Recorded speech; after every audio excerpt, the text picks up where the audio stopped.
Hello, everyone, and welcome to Padawan Unlimited. I'm your host, Gil, and today I'm excited to bring back someone who I had last during the last set, Zach, aka Getsu. How you doing, brother? I'm doing good. Glad to be here again. Yeah. So, just as a recap for anyone who might be new to the channel or to the podcast, Zach is a very accomplished already SWU player. Last set during set two during those PQs, he topped eight, and then I think the next week he got a top four with an relatively off meta deck, but it was Boba Blue. I think that's what it was, right? I miss it. Yes. Yeah, and I think he was like really close to getting the championship. And then this season, so I'm going to speak all your praises. This season, he helped create the Maclunky gaming team, a combination of a couple different teams into one bigger organization, working with Titan 1K, in the Maclunky gaming group. But also he has several top eights already. He just got a PQ championship last week, and then you're about to do the final PQ in Redcap's corner. So you really hit the ground running, set after set, and you're getting a lot of accolades, I'll say. How does it feel, by the way? I'm definitely having fun playing the game. I originally wanted to approach this casually and just play at weekly events, Yeah.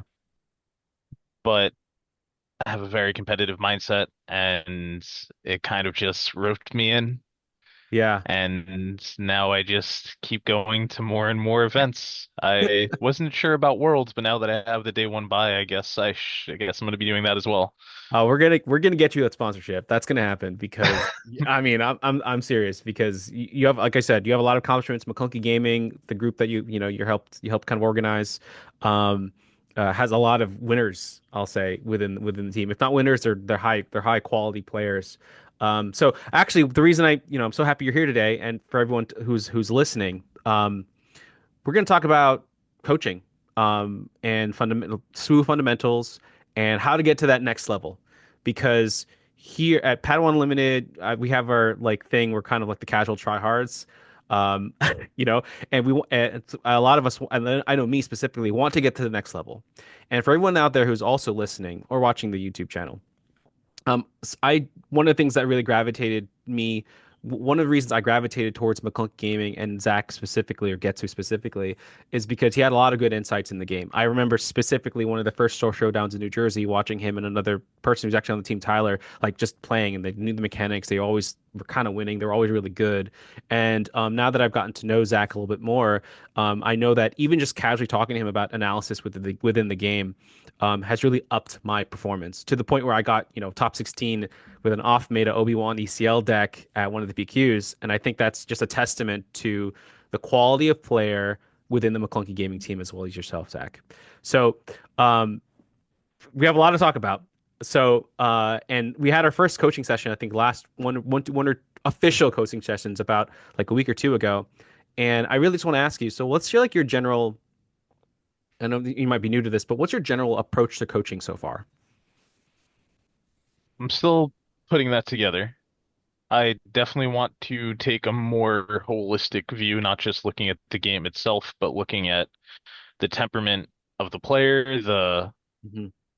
out of game habits, specifically regarding sleep and eating and preparation for events. I think making sure somebody is getting adequate sleep before an event is extremely important, something that I am guilty of not doing very frequently. I will go to events on 3 hours of sleep because I am a night owl and Yeah. doesn't work well for optimal play. And beyond the out of game stuff, I want to work from where the player's at and then go up from there. So do a session where we establish where they're at the game, how good their fundamentals are, their general gameplay is, what level they're at, and then work like climbing up the ladder, just going next rung, next rung, next rung until they get to wherever they want to be. Yeah. Okay. Yeah. No, that makes a lot of sense. And I think also just mechanically speaking, so anyone who's, for everyone out there, like in my experience with our first coaching session, I thought that was really great because, you didn't even talk about the game at first. Like you said, you're trying to have a holistic approach. You asked like, "Hey, are you sleeping? Your stress levels, right? are you hydrating, getting water? And then you gave advice, like actual good, like good advice in terms of take a second to meditate, to get in the zone kind of thing. So I definitely see how you've kind of already started to apply that within your coaching. And I think it does equate to performance. I mean, you do it. You helped me kind of do that, and you're obviously way better in the game than me at this point. But I'll get there one day. Yeah. So when you go into once you get outside of the that out of game approach, the out of game stuff, and you start talking about in game, what are some of the things that you think are like, or how do I phrase this? What are some things that you find are important for players to know about gameplay, deck building, whatever that might be? One of the most common phrases that plays in my head a lot when I'm thinking about coaching, I think it's common knowledge, but maybe it's not. Identifying whether you're the aggro or the control deck, not just in Mhm. general, but at any given stage of the game. Always asking yourself, am I supposed to go face here? Am I the one that's supposed to be pushing damage? Am I the one that's supposed to be controlling the board? I think that is at the very base level, the first thing that players need to work on, and Mhm. then they have to approach from there. I think very close to that is also the resourcing decision for this game specifically. So the first question of am I the control, am I the beatdown is something that applies to not just card games, but other games. Like a game that comes to mind is like League of Legends. Like, are you going aggro? Are you the player that is trying to put on pressure? Although there's much more of an ebb and flow in that game, it applies in a much broader sense. Mhm. Specifically to this game, I think the most important thing is resourcing. In card games in general, you want to look for a curve, but in this game, you get to create your curve in a way or Mhm. tailor your curve. You are stuck with whatever cards you have drawn, but from those cards, you are creating your plays. It's not as simple as you have these six cards, you're playing with these six cards. It's you have these six cards, you're resourcing two of them. You have another two cards, you're resourcing one of them. Yeah. And that mechanic is probably the most crucial to this game specifically, and one that I think players will need to work on the most to maximize their play. Yeah. I, I wholeheartedly agree with you. In our first coaching session, and you saw my hands, and when you were like coaching me on what to talk or what to do, I found myself really surprised that even if I thought I was the aggro, there were times where instead of just hitting the base, you told me just to take initiative, right? And in my head, I'm like, if I'm aggro, I'm just hitting the base. It regardless of what else is out there, right?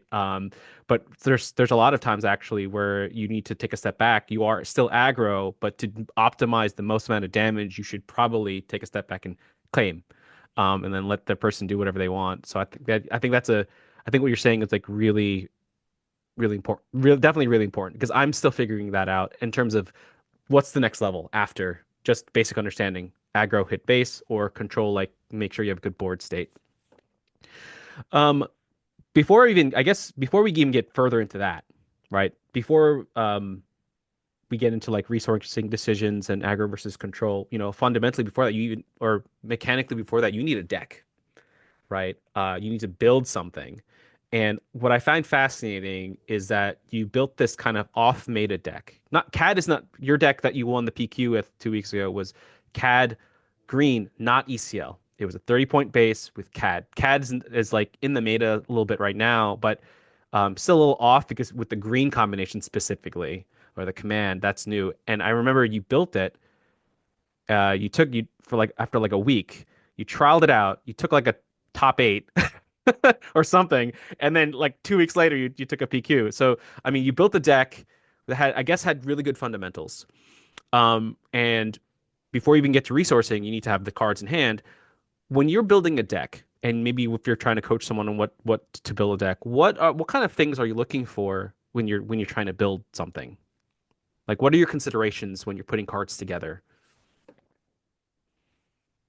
I think before answering that question, there is a step that players not, I can answer it for me, but Sure. players, I would recommend for them to first become acquainted with making decisions in deck slots for meta decks if they have a deck that they're playing a lot. For example, in Han Yellow, Hmm. and approaching it as how do I maximize this deck against the current meta?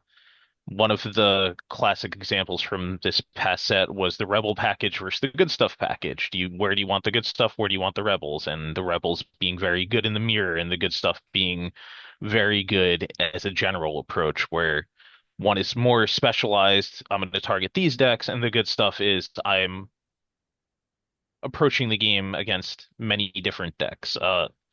Another example from Han Yellow would be the addition of the 7-drop Enfys, where they found that they were losing points into Django, and Django's a very big part of the meta, and it's approaching the deck as what card can I add to this meta deck to gain me points against Django, and that was the 7-drop Enfys, where they can just keep chain bouncing the Ruthless primarily, but any unit they could just attack in as first action and always bounce.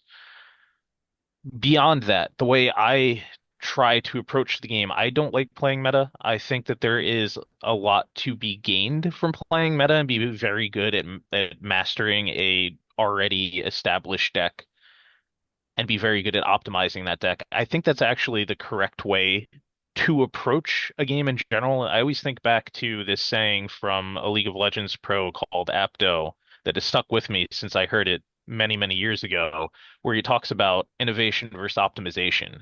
Okay. And he was known, for those that play League, he was known for his Twisted Fate mid lane, uh, being a Twisted Fate mid laner and being a very good Twisted Fate player, the best in the world. Yeah. He would say, and he was always praised as inventing the style. He would always say, I didn't invent the style. This was something I saw somebody else do. He did it, and this other person did it very well. And then he took it and he optimized it. He didn't look to innovate anything. Innovating is very hard. Hmm. It normally fails. You have to spend a lot of time failing to be the person that innovates something new. Optimization, taking something that's already good and making it better, is a lot easier. So that's the approach of, okay, this deck is good. Let me optimize it. I do prefer innovating, and that is looking at the meta as a whole, looking at where I think it's going to go, and then trying to build a deck to beat that. I think that it is most approachable at the start of a new set, but it can Okay. be done at any time. The start of a new set because this is when everything's new to everyone, and we have an old guard that is definitively good, and we have a bunch of new tools to attack this old guard. Right. It is possible to do it at any time. We were pretty far into this set when I did end up building Cad Green. And what I did to build that deck is I looked at the specifically the most played deck, Han Yellow. Well, not most played, most winning, which was winning by a wide margin. I haven't looked at the stats over the last few weeks. I imagine it's still like 25% of first or something like that, like some high number. Yeah. I looked at the second most winning, which is Sabine, or was at the time, and that was also by a decent margin over, I think Django was third. I imagine these stats would still be this way after like 2 or 3 weeks of me not looking at them.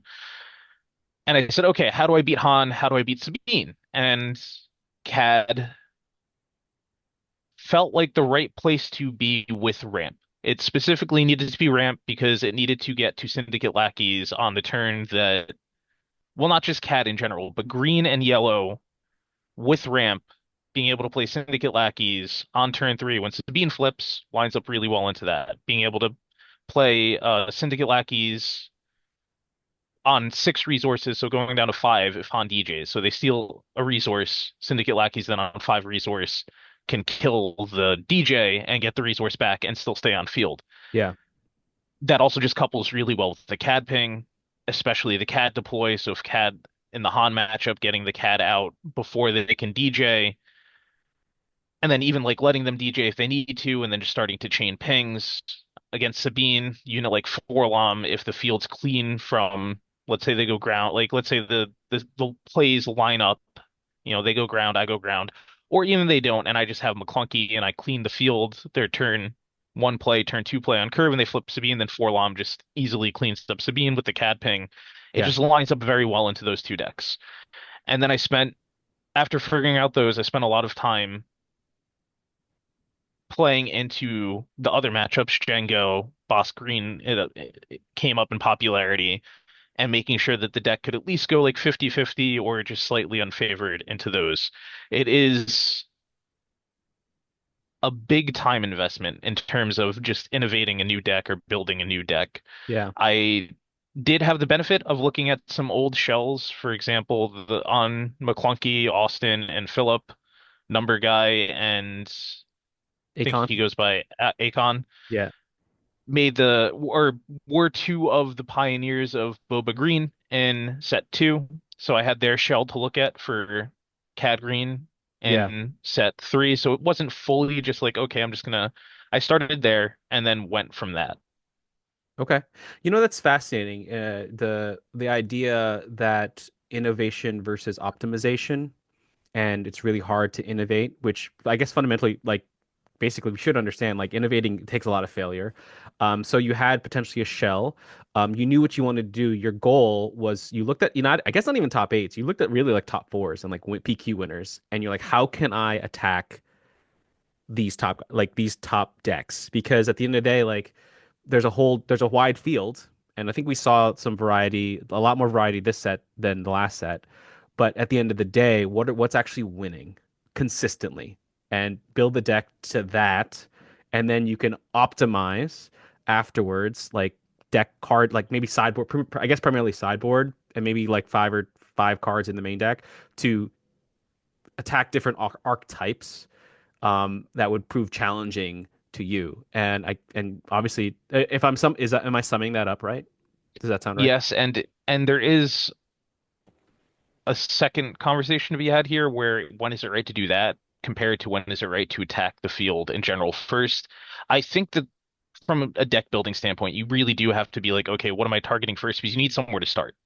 And Yeah, then you can go out from there. But specifically for these PQ events, the only spot that matters is first. It matters getting to top eight. But if you get to top eight and you can't win top eight, it doesn't matter. The first place is the only thing that matters. For a lot of other events, it's top eight that matters. You just want to make the cut. You just want to get as yeah. high as possible, as consistently as possible. And for those events, just playing like a deck that is very consistent into the field is very good.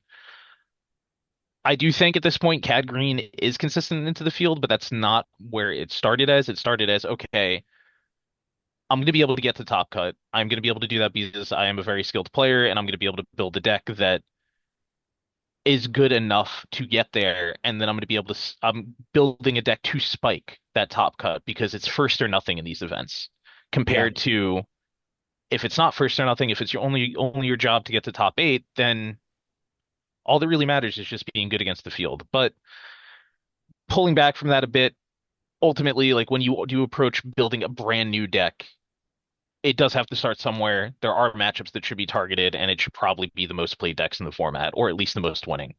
Okay. I think that's a good fundament. I guess that's good, like general rule or principle for anyone who is building a deck on how to approach it. Because I mean, aside from like the other idea of just having fun, like having a cheesy deck that, because I'm gonna do that for the next set. I'm gonna build a Hera deck. I'm gonna call it the Spectre of Hera, and I'm gonna decide. I have to find the color combination that I want. I'm testing two different color combinations at this point.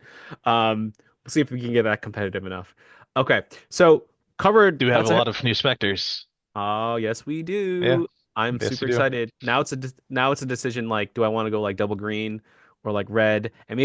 And when we do group team testing, I'm gonna start throwing some wild decks at you guys to see what sticks.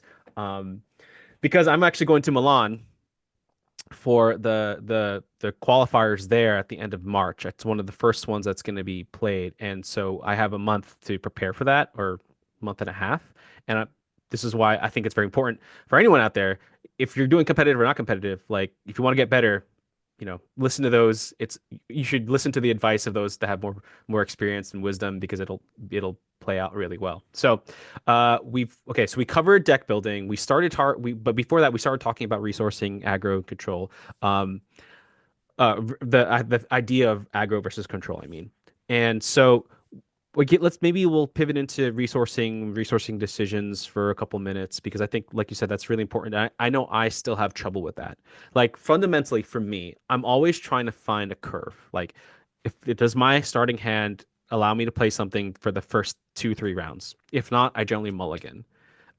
Sometimes I actually find even if I have a one and a 2 cost and a 4 cost and no three, I risk it for the biscuit and still mulligan again. And then when I'm playing them, I'm generally resourcing, or maybe not me, but also a lot of like newer players will probably just resource the thing they can't pay for, right? Like the Lukes on turn 3, or Devastator on turn 4, and they might not save it. I know like other players do, like more skilled players do that. So I guess my question is, when you are after you're doing your resourcing for the first round, first turn, what goes through your mind at a high level when you're going throughout the game on which cards that you're drawing to resource? Like what's generally going on through your head? I think that first starts at the mulligan, and Okay. the mulligan is going to be based on what cards specifically I'm looking for in that matchup, Mm, and then that continues to what cards, like whenever I'm drawing cards off the top, and your example of most players would just resource the Luke if they have it early, which from the simplest level, you're newer to the game or maybe even intermediate is correct. From a very high level, it is not. There are certain cards that will need to be held on to in certain matchups. You need to have this at this certain interval. There are duplicates. So 3 Lukes in a deck, that's a 7 drop. There is a good chance that you can resource it on the early turn and it can come later. It gets a little more critical when it's something like a 5 drop, like for example with the Syndicate Lackeys in the Cad Green deck, where these are just cards that need to be held onto and can't be resourced. okay. I think with those later cards, it is the most skill expressive when somebody is like does identify like this card I need to hold on to. I need to be playing this on 7 resources to have a chance in this matchup. I remember when I first started in this game and I was learning about the other players playing it, Ophir Wu was praised by a lot of the other top players by being able to correctly identify, and no matter what deck he's playing, what high cost card, if he has it in his starting hand, he has to hold on to, he has to figure out how to navigate to, and by doing so, he wins the matchup. Hmm. Okay. The issue with that being, you hold on to that Luke, and then you draw 2 more top end cards after that, and now all of a sudden you don't have a turn 2 play, a turn 3 play, like whatever spot in your curve you were missing, and you're hoping to draw it off the top. If it's not there, there has to be a plan in place already to some extent to be able to get past that and know that you can get past that. Because if you can't, then it is always the right decision to just resource it. So Yeah, it's like StarCraft right now.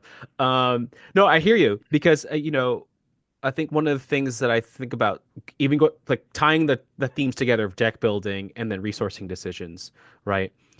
Where where on your curve, or what is how many cards do you have of any specific like resource value? So like if like for example, like I play a lot of 3 drops in the Obi-Wan deck, so I know that I can resource, or I can probably hold a high card in my first hand because I'm going to probably draw, half my deck is twos and threes. So I have I like, at least this is in my head, like statistically I have a chance of getting, I can top deck a card I can actually play, which is not necessarily possible in a lot of other decks if you don't stick to specific ratios for building your deck. yes, so that is on a high level how you can approach it, but also have to always keep in mind what kind of deck am I going against? How quick of a clock are they going to put on me? If I Mm. do keep this card and I miss this turn, am I just dead? And Oh, right, right, that right, is a mistake I actually made at a recent PQ where I kept a Maul in my starting hand because I really wanted to deal with the Quinlan flip. And it could have been a Maul or a Cloud Rider. Both of them were suboptimal for my starting hands. And I resourced the Cloud Rider and kept the Maul. And then on turn two and turn three, I didn't have a play.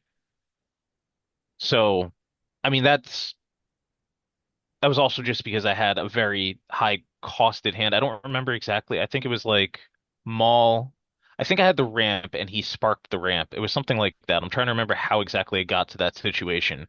But I right. had a turn one play, Cloud Rider, Maul, ramp, and then forget the other two cards. But I ended up in a situation where if I had resourced the Maul and kept the Cloud Rider, I would have been able to interact with my opponent Okay, on turn two and turn three. But because I didn't, I had no way to interact with them and it ended up costing me the game. Quinlan is obviously has the potential to be a very fast deck. Quinlan Tarkentown. Also have to keep in mind that they can have Spark in their opening hand when it's heroic cunning. It was a very big mistake on my part to be like, right. okay, I'm going to keep this Maul to try to kill the Quinlan on flip after ramping or looking for an Owler or two or something of that. Because then I don't even have all the pieces there. I think I had the ramp and the Maul, but that still doesn't line up exactly with Quinlan flip. It does the turn after, but um they could do something like Spark Yeah, which and then I just completely disrupt that. that's a really good point, and I think so. That analysis is that next level. I'm not. Sometimes I don't even think about, all these other components. And so what is your opponent trying to achieve with their turn? So like when you're making a resource decision and you look at across the table, if it like you said, if it's a red, yellow or any yellow heroism that can potentially spark your hand for turn one or turn two, and in your hand you have maybe potentially multiple choices of like lower cost units, it would probably be wise to keep them, right? And even though you want the late game play with the seven drop, resource it, make sure you have two different plays, so that if you get sparked or something like that, or they do hand disruption, you can actually still do something with the game. That has happened to me a lot too, with against Quinlan specifically, so I can definitely feel your pain there. Yeah, it's something that especially with Bazine after Bazine came out for villainy, like then cunning villainy and cunning heroism have potential turn one, look at your hand, discard something. Just being aware of that is very important. Yeah. Okay. Um, I so we talked about some resourcing, and I'm not going to go too much into it because that can be an entire hour-long conversation and it really depends on essentially depends on what decks are being played. Um, I want to just go. The last thing I want to talk about actually is that where can people find you, right? And because we've been talking about some coaching, and I feel like you've already given me and probably I believe the audience like a lot of information. If they want more, right, and they want to up their game, but they also don't necessarily want to get it from like KTOD or something like that. How can people find you? I am always reachable on Discord. If you are in KTOD, Maclunky, the main Star Wars Discord, if you type in Getsu, you should be able to find me easily. I am curious if Maclunky, if it's typed into Google, if our Discord comes up, which it does. So if you just type in Maclunky Discord on Google, there's a link tree to all of Maclunky's links, and we have our Discord on there. So you can always find me through the Maclunky Discord. Okay. And for anyone who does, we spell McClunky a little bit differently. So it's That's a good point. Maclunky. Okay. So Mac, like mac and cheese, like Mac, Lunky, McClunky Gaming. And that's where you can find the team and Getsu. But you're actually starting to open up coaching services outside of the team, essentially, right? Yes, I will be doing that through the Maclunky Discord. I Okay. have an email that I have set up called I think it's Getsu, yeah, it's getsucoaching@gmail.com. There is a chance that I just do everything through the Maclunky Discord. The details on that aren't released yet. It will be within the next few weeks. There it might not start till after the Boston Network event in late March, just because that will be the focus of the team for now. Yeah. But it will be posted for booking within the next couple weeks. In terms of availability, it's going to be pretty limited. I don't have, like I still have school and other stuff to do, so I'm not going to be able to take on everyone. Uh, Yeah. I will be post. The way I'm going to handle it is people that are interested can go onto some type of contact list, either via email or maybe via Discord, and then I will send out my schedule for booking. I am also going to offer package, and then it'll be first come first serve for that. I'm also going to offer packages where it's like you can book me for a month, and like you want to do. I'm looking at maybe like $30 for 30 minutes and $60 for an hour at least to start, and you can book me like 4 sessions for a month, and then you get priority on my weekly availability, and then like probably like a couple larger packages, which will only be 1 or 2 people each. And that'll Yeah. be way more availability where I will be engaging, in multiple hour sessions a week potentially. Yeah. Okay.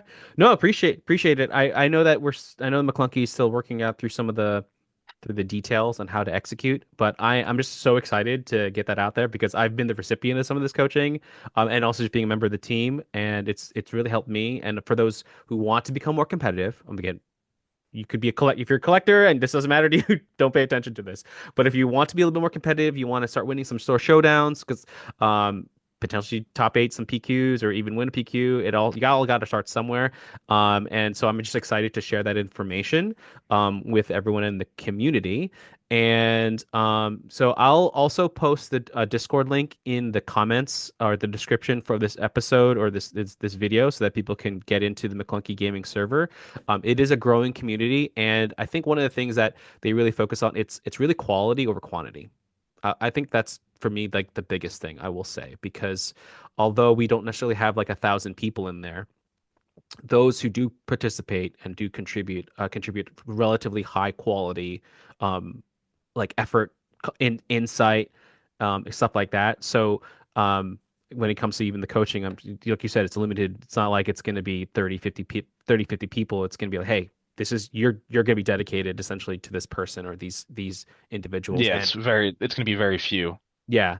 And I think also it's not just you who's coaching. There's going to be other members of the team who I think are going to be involved. I'm not going to spoil their names or whatever, but everyone has kind of a Yes. specialty in gameplay, and they're all top performers. Like they've either won or top four or top eighted large competitions. And I'm talking like So, SCG Con, PQ. I don't know if I'm allowed to. I didn't want to just share that out there without you any. know, you're good. You're good. So I was gonna go into that a little bit more myself.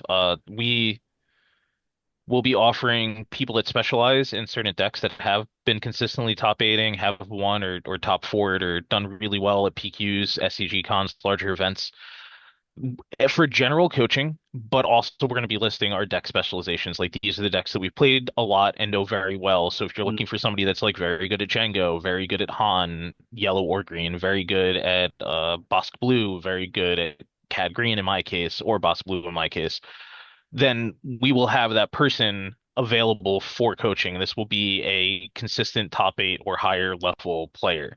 As yeah. long we haven't fully determined who's doing it yet, but it does sound like a lot of the top eight players are interested. So we probably will have most of the decks covered.